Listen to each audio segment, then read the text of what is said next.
Firefighters in Fort Worth responded to what they thought was a routine dumpster fire. But as the flames died down, they discovered something far more sinister: human remains burned beyond recognition. The stench of gasoline and charred flesh hung heavy in the night air, and within moments the call turned from firefighting to homicide. What no one knew yet was that this gruesome scene would mark the beginning of one of the darkest true crime stories in Texas history. In the days that followed, detectives traced the evidence to a quiet man living in a nearby motel, Jason Alan Thornburg. To neighbors he was polite, soft-spoken, even friendly.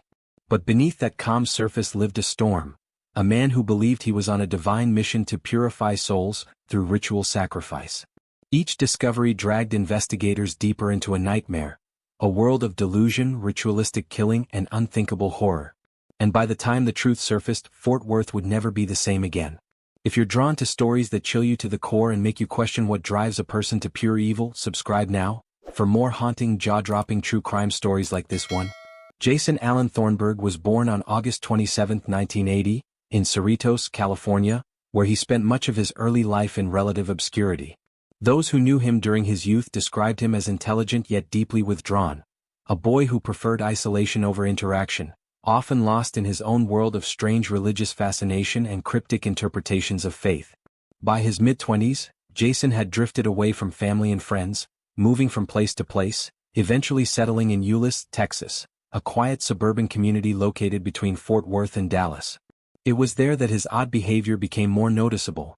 Neighbors recalled seeing him wandering the streets late at night, mumbling prayers under his breath or staring into the sky for long stretches as if waiting for a sign from above.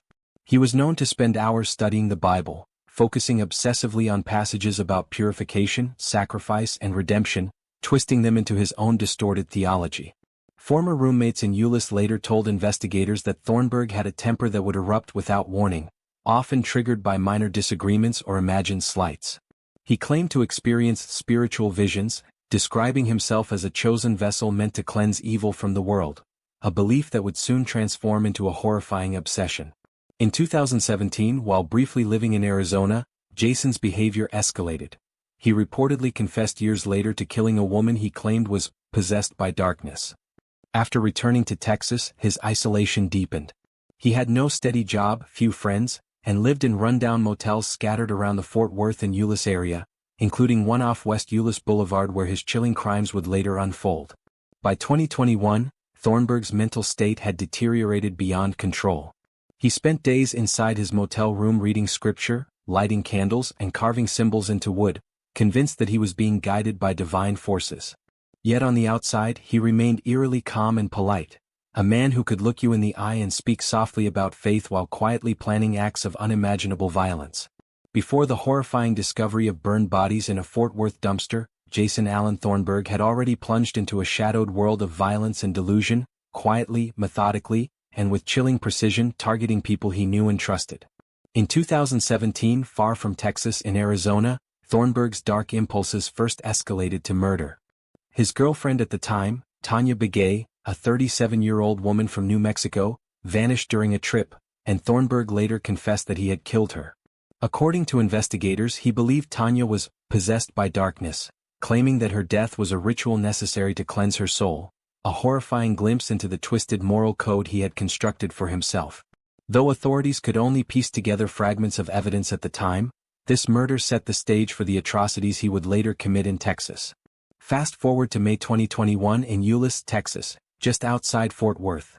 Thornburg's obsession with ritual sacrifice escalated once more when he killed his 61-year-old roommate, Mark Jewell. Thornburg admitted to slicing Jewell's throat, manipulating a gas line, and creating a deadly fire, all under the delusion that this act was purification. His choice of victims, people close to him, people he ostensibly trusted, revealed a chilling pattern. This was not random violence. It was calculated, ritualistic, and disturbingly personal. Even before the dumpster fire murders shocked Fort Worth, Thornburg's spiral into darkness had already claimed lives, exposing a man convinced he was a vessel of divine judgment, operating in plain sight while hiding unspeakable horrors behind a calm exterior. On the morning of September 22, 2021, firefighters in Fort Worth responded to a routine call about a dumpster fire behind a strip mall near the intersection of East Lancaster Avenue and Springdale Road. What they uncovered was anything but ordinary. As the flames were extinguished, they found the dismembered and charred remains of 3 individuals, 2 women and a man, burned beyond recognition. The scene was so gruesome that initial reports suggested the victims might have been a child and a teenager. However, subsequent investigations revealed the true horror. The victims were identified as David Euless, a 42-year-old man from Fort Worth, Lauren Phillips, a 34-year-old woman, and Mary Cruz Mathis, a 33-year-old woman. All had been brutally murdered, dismembered, and their remains set ablaze in what was later described as ritualistic killings. Thornburg, who had been living in a nearby motel in Euless, Texas, was identified as the prime suspect. Surveillance footage captured his vehicle near the scene, and his DNA was found on the victim's remains. What police didn't yet know was that the killer was hiding in plain sight, staying in a nearby motel, watching as investigators tried to identify the remains. Thornburg had meticulously planned and executed these murders, believing he was chosen to cleanse evil from the world. His calm demeanor and proximity to the crime scene allowed him to observe the investigation unfold, all while he remained undetected. This discovery marked the beginning of a chilling chapter in Fort Worth's history, as the community grappled with the reality of a serial killer living among them. The investigation into these murders would lead to the unraveling of Thornburg's twisted psyche and his belief in ritualistic sacrifices. After the initial shock of discovering the burned remains, Fort Worth detectives began a painstaking and meticulous investigation, piecing together a puzzle that seemed almost impossibly complex. Every lead was scrutinized, every piece of evidence analyzed.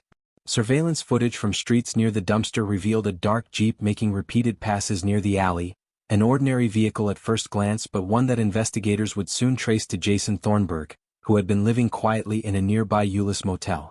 Cameras inside the motel captured him moving bulky plastic bins late at night, often covering his face and using the shadows to conceal his actions, but the angle of the footage suggested something far more sinister than simple moving boxes.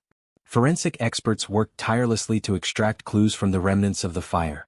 DNA was recovered from fragments of tissue, fibers embedded in the bins, and traces of accelerant used to ignite the blaze. Each tiny detail pointed to a single narrative: premeditation, calculation, and ritualistic intent. Investigators began to see a pattern in Thornburg's behavior, noting how he targeted individuals he knew, lured them into his sphere of control, and carried out murders with a methodical precision that left almost no evidence, until now. When Thornburg was finally brought in for questioning, the detectives expected evasion or denial. Instead, they were met with a disarmingly calm and chilling demeanor.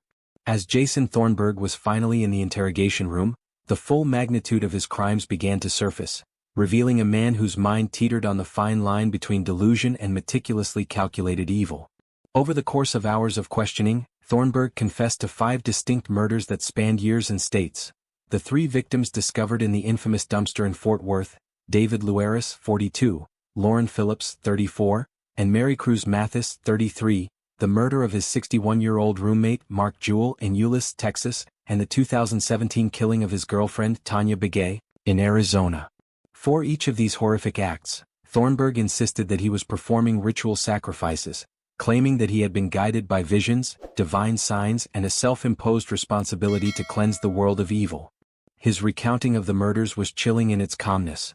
He described each act with precision, detailing the methods he used to subdue, kill, and dismember his victims, all the while speaking as though he were narrating a holy ritual rather than a crime of unspeakable brutality. Psychological evaluations conducted after his confessions revealed a complex and disturbing portrait of Thornburg's mind. While he undeniably exhibited religious delusions, an unshakable belief that he had been chosen for a higher purpose, multiple forensic psychologists concluded that he was legally competent to stand trial. This was not the work of an impulsive or psychotic individual acting without awareness. Thornburg's killings were deliberate, planned, and executed with careful forethought. Every detail, from selecting victims he knew and trusted, to using methods designed to minimize detection, to transporting and burning remains, demonstrated a level of calculation that separated him from the stereotypical mad killer. Investigators noted the horrifying duality of his psyche. On one hand, he sincerely believed he was enacting a divine mission, guided by visions and spiritual signs. On the other hand, the pattern, precision, and timing of his crimes made it clear that he understood the consequences of his actions and had intentionally orchestrated them for maximum effect while remaining undetected. Thornburg's confessions forced law enforcement, forensic psychologists, and the public alike to confront a chilling question. Where does insanity end and cold-blooded, calculated evil begin? In Thornburg's case there was no easy answer. His pattern was clear. He targeted individuals within his circle of trust, manipulated them into vulnerability, and carried out each act with meticulous care, all while cloaking his delusions in a carefully constructed moral narrative. He believed that killing was salvation, yet every murder bore the hallmark of someone methodical, patient, and terrifyingly rational. By the time November 2024 arrived, the name Jason Alan Thornburg had become synonymous with ritualistic horror. The man who once blended into the background of suburban Texas was now the central figure in a courtroom packed with reporters, victims' families, and curious onlookers. The trial, held at the Tarrant County Criminal Court in Fort Worth, drew national attention, not only for the brutality of his crimes but for the unsettling spiritual delusions that fueled them. After years of forensic examination, witness interviews, and psychological evaluations, Thornburg was finally about to face the reckoning he had long evaded. From the moment he entered the courtroom, the atmosphere turned heavy. Dressed in a plain beige jail uniform, his wrists cuffed, Thornburg exuded a cold stillness that unsettled everyone present. He did not look down, did not shift in discomfort, did not speak. His gaze was fixed forward, hollow and unblinking. The quiet murmurs in the gallery ceased when he was seated. It was as if the entire room was holding its breath. Gallery ceased when he was seated. It was as if the entire room was holding its breath. The defense team began their argument with an appeal to compassion, or at least understanding. They described Thornburg as a man spiraling under the weight of religious delusions, a mind fractured by hallucinations and apocalyptic visions. They claimed he believed he was acting as an instrument of divine will, purifying souls trapped in darkness. The defense's tone was mournful, their argument simple. Jason Thornburg was not evil, he was sick. But the prosecution dismantled that narrative with clinical precision. They reminded the jury that delusion alone doesn't explain planning, and planning was something Thornburg did with frightening care. Step by step, they presented a timeline of cold, deliberate preparation. Surveillance footage showed him buying fuel, moving storage bins, and making late-night trips from his Euless motel. Forensic analysts explained how his victims' DNA was found in those same bins, and how accelerants were used to ignite the bodies. The images displayed on the projector were horrific: charred remains, melted plastic, burned fragments of bone. Then the investigators took the stand. One detective recalled the moment Thornburg confessed, saying, "He wasn't erratic. He wasn't emotional. He was calm, like he was describing a prayer." The courtroom sat in stunned silence as the interrogation footage played. Thornburg's voice filled the speakers, soft, unwavering, detached. He detailed how he slit throats, dismembered bodies, and burned the remains, not out of rage but out of what he called obedience. He described his acts as sacrifices, explaining that he believed his victims were marked by evil and that he had been chosen to cleanse them. The footage stripped away any sympathy left for him. Jurors stared, some visibly shaken. One woman covered her mouth, another turned away. The families of David Luaris, Lauren Phillips, and Mary Cruz Mathis sat motionless, their grief silently echoing through the courtroom. The prosecution reminded everyone that Thornburg had done this before, to his roommate Mark Jewell, whose body he set on fire in Euless, and to Tanya Begay, his girlfriend in Arizona who disappeared in 2017. This wasn't a one-time break with reality. This was a pattern. This was intent. After weeks of testimony, forensic evidence, and emotional statements, the case reached its final moments. The prosecution's closing argument was measured but devastating. He knew exactly what he was doing. He lured them, he killed them, he tried to erase them. And he did it again and again, under the same ritual he claimed God commanded. That's not insanity. That's choice, that's control, that's murder. The defense countered, pleading with the jury to consider mercy, to see a broken man, not a monster. But their words struggled to find ground against the overwhelming weight of evidence. When the jury left to deliberate, the courtroom fell into a long, eerie stillness. Hours passed. Then just before evening they returned. Faces grave. Hands trembling slightly as the foreman stood. On November 20, 2024, the verdict was read, guilty of capital murder on all counts. As the words echoed through the chamber, Thornburg sat motionless. No tears, no expression, no visible reaction. The families of his victims wept quietly, some holding hands, others whispering prayers. The man who once claimed to cleanse others of sin had been judged by the very laws he defied. The sentence was clear and final: death by lethal injection. For the first time, the self-proclaimed purifier of souls faced a judgment he could not escape. When the courtroom lights dimmed and the cameras turned away, what remained was the silence, the kind that settles over a community scarred by something it never saw coming. Jason Alan Thornburg, now confined within the Polunsky unit in Livingston, Texas, awaits his ultimate fate, a place where the noise of the outside world no longer reaches him. His days are spent in near total isolation, a single cell, 23 hours a day, under the watchful eye of guards who have seen many men like him come and go. But Thornburg's name still echoes in Fort Worth. For the families of David Luaris, Lauren Phillips, Mary Cruz Mathis, Mark Jewell and Tanya Begay, the trial's conclusion wasn't closure, it was simply the end of a long, unbearable chapter.